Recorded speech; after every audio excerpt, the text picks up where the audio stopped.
14 साल का भांजा घर का सौदा लाकर देता तो रोज उसमें 20 रुपए की फिटकरी भी ले आता। शर्म के मारे मैं उससे इस हरकत की वजह भी न पूछती और फिटकरी लेकर किचन के कैबिन में रख देती। 1 महीने बाद किचन में फिटकरी का ढेर लग गया। आखिर एक दिन उस भांजे को बुलाकर उसकी वजह पूछी तो मेरे होश उड़ गए। उस रात मेरे 14 साल के भांजे ने दर्द से मेरा बुरा हाल था। मेरी ऐसी हालत थी कि मुझसे घर का कोई काम भी नहीं हो रहा था। सारा घर बिखरा पड़ा था। बर्तनों का ढेर एक तरफ जमा था किचन में, दूसरी तरफ मैले कपड़े धोने को पड़े थे। ये सारे काम अगर मैं थोड़ी सी देरी से कर लूं तो भी मसला नहीं था, लेकिन मसला तो सारे खाने का था।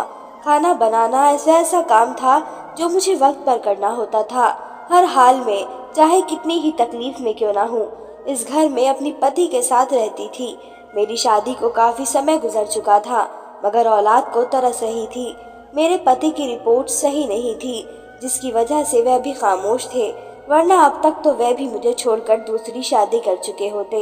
मेरी सास तो ये बात मानने को ही तैयार नहीं थी कि दिक्कत मुझ में नहीं उनके बेटे में है। इतनी ज्यादा भी दिक्कत नहीं थी, वह थोड़ी बहुत दवा से ठीक हो सकते थे, लेकिन मेरे पति की एक ही जिद थी कि डॉक्टर झूठ बोलते हैं, मैं बिल्कुल ठीक हूँ। मैं भी चुप हो जाती। जिंदगी यूं ही गुजर रही थी। मेरे पति सुबह काम पर चले जाते और शाम को देर से वापस आते। मैं सारा दिन घर में अकेली रहती। घर का सामान भी मैं खुद ही लेकर आती। मेरे पति इस तरह का कोई काम नहीं करते थे, बल्कि वह तो मुझसे बात ही नहीं करते थे। न जाने उनके दिमाग में क्या चल रहा था, वह क्या चाहते थे, मुझे आज तक समझ नहीं आया था। वह बिल्कुल खामोश रहते थे, अपने अंदर के राज किसी को बताना नहीं चाहते थे, शायद अपनी पत्नी को भी नहीं। लेकिन इतना तो मैं समझ गई थी कि वह औलाद की वजह से परेशान है, मगर कभी जाहिर नहीं किया।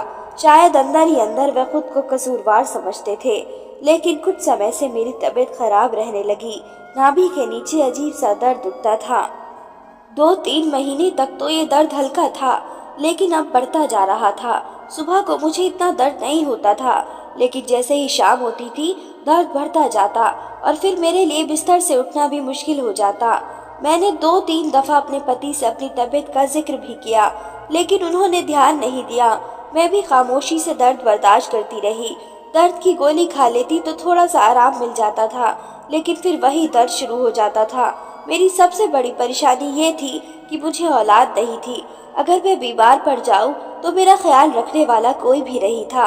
मेरे पति बीमार होते थे तो मैं उनका ख्याल रखती थी, लेकिन अगर मुझे सर दर्द भी हो जाए तो कोई पानी देने वाला भी नहीं होता था। एक दिन अचानक दूसरे शहर से मेरी बड़ी बहन आ गई। वह किसी रिश्तेदार की शादी में आई थी और वापसी पर मेरे घर भी आ गई, तो वह मुझे देखकर परेशान हो गई। शाम का समय था और मेरा दर्द बढ़ता जा रहा था। जब दरवाजे पर बेल बजी, मुझ में इतनी हिम्मत नहीं थी कि मैं उठकर दरवाजा ही खोल लेती, लेकिन शाम के वक्त मेरे पति आते थे, इसलिए मुझे उठना ही पड़ा।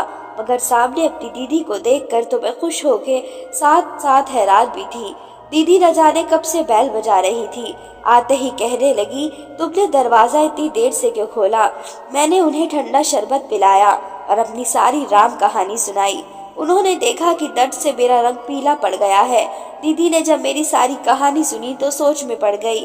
फिर मुझसे कहा कि मैं जल्दी में हूँ, मेरी ट्रेन की टिकट्स है और मुझे हर हाल में अभी निकलना है। पीछे मेरा घर, मेरा पति और मेरे बच्चे ना होते तो मैं जरूर तुम्हारे पास रुक जाती और तुम्हें डॉक्टर के पास ले जाती, लेकिन मैं भी मजबूर हूँ, नहीं रुक सकती। दीदी ने ऐसा कहा और फिर उन्हें एक ख्याल आया। उनके साथ उनका 14 साल का बेटा दीप भी था। दीदी ने मुझसे कहा कि मैं दीप को तुम्हारे पास छोड़कर जा रही हूँ, तुम इसके साथ डॉक्टर के पास चली जाना रिक्शे से। ये तुम्हारा ख्याल भी रखेगा और तुम्हारे काम भी करेगा। अभी इसकी जून जुलाई की छुट्टियां है, तो इसका स्कूल का भी मसला नहीं है। मैं इसके कपड़े बाद में भेज दूंगी। अभी तो ये 2 जोड़े ही साथ लाया है। मेरी बहन मेरे लिए फिक्रमंद थी, इसलिए अपने बेटे को मेरे पास छोड़कर चली गई। पिछली बार जब मैंने अपने भांजे को देखा था तो वह 10 साल का था और आज वह अच्छा खासा बड़ा हो चुका था। वह लंबाई में अपनी उम्र से बड़ा लगता था। यही नहीं बल्कि वह बहुत समझदार भी हो चुका था, लेकिन वह हमसे ज्यादा घुला मिला हुआ नहीं था, क्योंकि दीदी दूसरे शहर से थी और मैं दूर। यहाँ हम सब अपने मसलों में उलझे रहते थे, आने जाने का वक्त ही नहीं मिल पाता था। खैर, दीप ने मेरे घर रहना शुरू कर दिया और दीदी के कहने पर वह मुझे डॉक्टर के पास लेकर गया। जाने को तो मैं खुद भी जा सकती थी, लेकिन अकेले जाने से मुझे डर लगता था। मेरा घर बस्ती से थोड़ा सा दूर था, इसलिए आने जाने में काफी वक्त लगता था। मैं दोपहर में दीप के साथ रिक्शे में बैठकर चली गई। कोई 35 मिनट का सफर तय करने के बाद अस्पताल आ गया। काफी देर बाद मेरा नंबर आया तो मैं दीप के साथ ही डॉक्टर के पास अंदर चली गई। डॉक्टर साहिबा ने दीप को एक तरफ बैठने को कहा। वह चुपचाप दूर बैठ गया। डॉक्टर ने मेरा अल्ट्रासाउंड किया और एक अजीब सी बीमारी बताई। डॉक्टर ने कहा कि ये ऐसी बीमारी है जो बढ़ती उम्र के साथ औरत को लग जाती है। 100 में से 10 औरतों को ये बीमारी होती है। इस बीमारी में 2 तरह की तकलीफ होती है। एक तो इसमें औलाद का होना बहुत मुश्किल है, दूसरा दर्द बहुत होता है।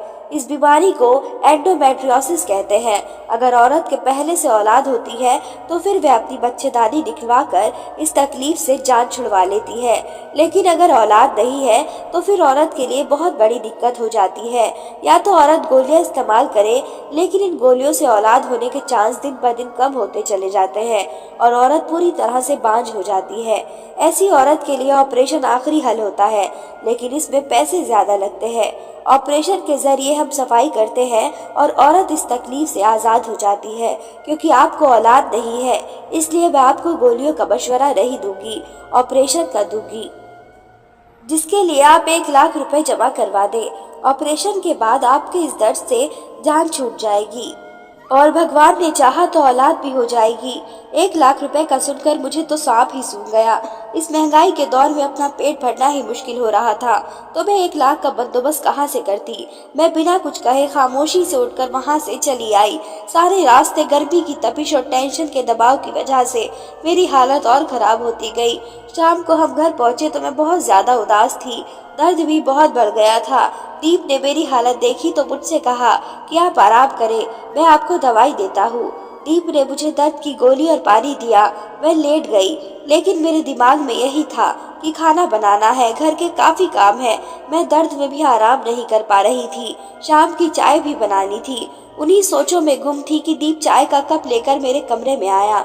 उसने मेरे सामने चाय रखी और खामोशी से वापस चला गया। मैंने चाय पी तो मेरे दर्द को कुछ आराम मिला। मैंने पहले भी सुना था कि पेट में दर्द हो तो कोई गर्म चीज पीनी चाहिए। फिर मुझे याद आया कि किचन में बर्तन पड़े हैं धोने के लिए। मैं आराम से उठकर किचन की तरफ गई तो देखा कि दीप ने वे बर्तन धो दिए थे।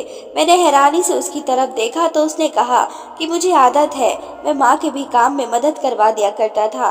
आपको खाना बनाने की कोई जरूरत नहीं, मुझे पैसे दे, मैं बाजार से खाना ले आता हूँ। दीप की बातें मुझे हैरान कर रही थी। वह छोटा सा बच्चा किस कदर समझदार था, जैसे कि कोई 20-22 साल का लड़का हो। कुछ बच्चे वक्त से पहले ही समझदार हो जाते हैं। दीप भी उन्हीं में से एक था। मैंने कहा कि नहीं, मेरे पति को बाजार का खाना पसंद नहीं है, मुझे हर हाल में घर पर ही बनाना है। तुम बस मुझे सामान ला कर दे दो। मैंने उसे पैसे दिए और वह सौदा लेने चला गया। थोड़ी देर बाद वह वापस आया तो मैंने सामान चेक किया। सब पूरा था, लेकिन एक अजीब सी चीज थी जो सामान के साथ ही थी। मैंने हैरत से देखा कि वह फिटकरी लेकर आया था। मैं सोच में पड़ गई कि वह ये क्यों लाया है, लेकिन मैंने उससे कुछ नहीं पूछा। मुझे लगा वह गलती से ले आया है, लेकिन ये एक बार नहीं हुआ, रोजाना ही अब ऐसा होने लगा था।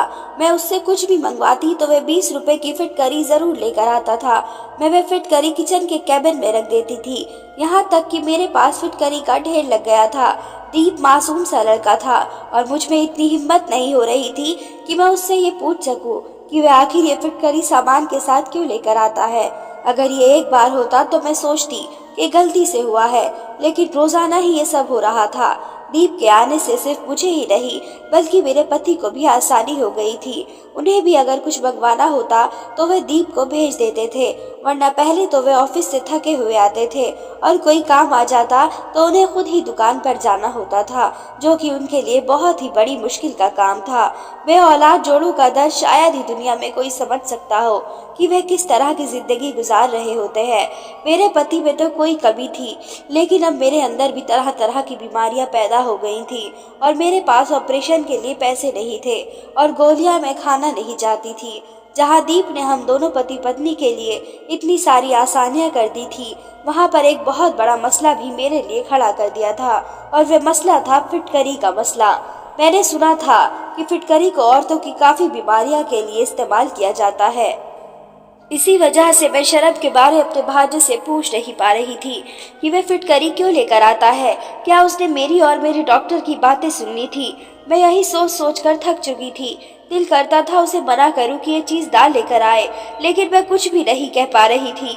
एक दिन मैंने हिम्मत करके दीप से फिटकरी के बारे में सवाल किया तो उसने मुझे ऐसी बात बताई कि मैं हैरान रह गई। मैं वापस अपने कमरे में आ गई और दीप की बातों को सोचती रही। इसका मतलब है कि मैं रात को हम दोनों पति पत्नी की बातें सुनता था। मुझे अजीब सी शर्मिंदगी ने घेर लिया था।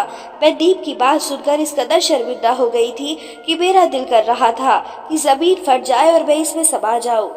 मेरे दिमाग में भी नहीं था कि वह मेरे ऐसे राज को जान जाएगा जिसे मैं सबसे छुपाती थी। उसने मेरे और मेरे पति की बातें सुन ली थी और इसलिए वह मुझे रोजाना फिटकरी ला कर देता था, लेकिन कहने की हिम्मत नहीं कर पाता था कि मैं इसे इस्तेमाल करूं। मैंने कमरे का दरवाजा बंद किया और फूट फूट कर रोने लगी। शर्म से मेरी ऐसी हालत थी कि काटो तो बदन में खून नहीं। एक तरफ औलाद की परेशानी थी तो दूसरी तरफ ये मसला। ये ऐसी शर्म की बात थी कि मेरे भांजे को मुझसे करते हुए शर्म आ रही थी और मुझे उससे पूछते हुए। थोड़ी देर बाद दीप ने दरवाजा खटखटाया। उसने मुझसे कहा कि वह सुबह वापस जा रहा है, अब और यहाँ नहीं रह सकता। मैंने कुछ ना बोला। मैं इतनी शर्मिंदा थी कि उसे ये तक न कह सकी कि रुक जाओ। सुबह दीप वापस चला गया। उसके यहाँ होने से मुझे जहाँ बहुत सारी आसानियाँ थी, वहाँ पर बहुत सारी परेशानियाँ भी जन्म लेती जा रही थी। मैं किचन में चली गई और उस फिटकरी के ढेर को डिब्बों से निकाला। मुझे दीप की बातें याद आने लगी तो अजीब सा एहसास हुआ। मेरा दिल किया कि मैं ये सब बाहर कचरे में फेंक दूं, लेकिन फिर सोचा कि वह ये सब मेरी भलाई के लिए कह रहा था। कौन सा उसने कुछ गलत कहा था? मैंने एक फिटकरी उठाई और नहाने के पानी में डाल दी। थोड़ी देर बाद वह घुल गई तो मैंने उससे स्नान किया। मैं काफी दिनों तक फिटकरी वाले पानी से स्नान करती रही और मेरी बीमारी खत्म होती चली गई। मेरी यही बीमारी थी कि मुझ में बहुत ज्यादा बदबू थी। मैं अकेली रहती थी, इसलिए कोई इस बदबू को ज्यादा महसूस नहीं कर पाता था, लेकिन मेरा पति तो मेरे साथ रहता था। मैं खुद को साफ सुथरा रखने की कोशिश करती थी, लेकिन ये एक बीमारी थी। रोजाना फिटकरी वाले पानी से नहाने के बाद मेरी ये बीमारी आहिस्ता आहिस्ता दम तोड़ती चली गई और मेरी जिंदगी आसान हो गई, क्योंकि रोजाना रात को मैं अपने पति के ताने सुनती थी, जो मुझे यही कहता था कि मुझसे बहुत ज्यादा बदबू आती है।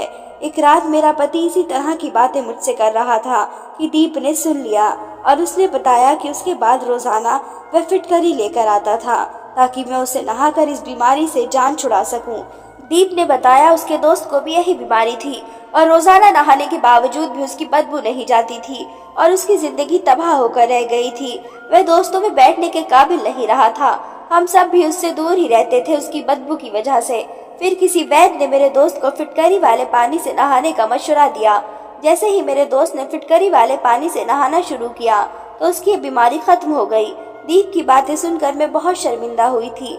मुझे हकीकत में रोना आ गया था और मैं काफी देर तक रोती रही, लेकिन जब मैंने उसकी लाइफ फिटकरी से नहाना शुरू किया तो मेरी जिंदगी आसान हो गई थी। मैंने महसूस किया कि मेरे पति की बदबू वाली शिकायत खत्म हो गई थी।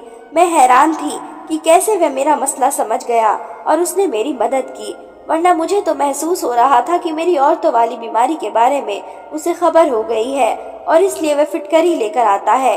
इसी शर्मिंदगी की वजह से मैं उससे सवाल तक नहीं कर पा रही थी, लेकिन दीप के चले जाने के बाद मुझे ऐसा महसूस हुआ कि जिंदगी में औलाद का होना कितना जरूरी है और औलाद के बगैर जिंदगी कितनी मुश्किल होकर रह जाती है।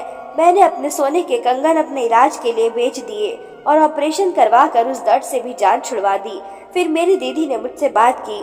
उन्होंने कहा कि वैद्य जी से दवाई ली है जो मुझे अपने पति को रोजाना रात को दूध में मिलाकर देनी है।